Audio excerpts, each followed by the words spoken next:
প্রিয়া,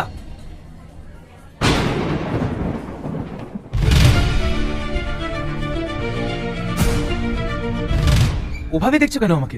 আমি রাজ।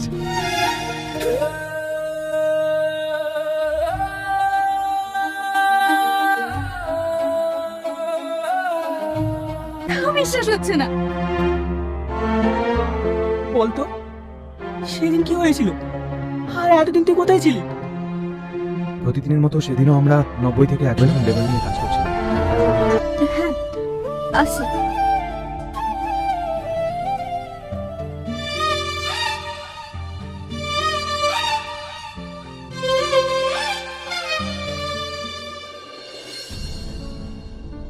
একমাত্র মেয়ে সব পুরুষের জীবনকে কয়লা করে দেয়। তুই জানিস তোর হাসিতে আমি খুশি হতাম, আজ তোকে এই অবস্থায় দেখে আমার মুখটা ফেটে যাচ্ছে।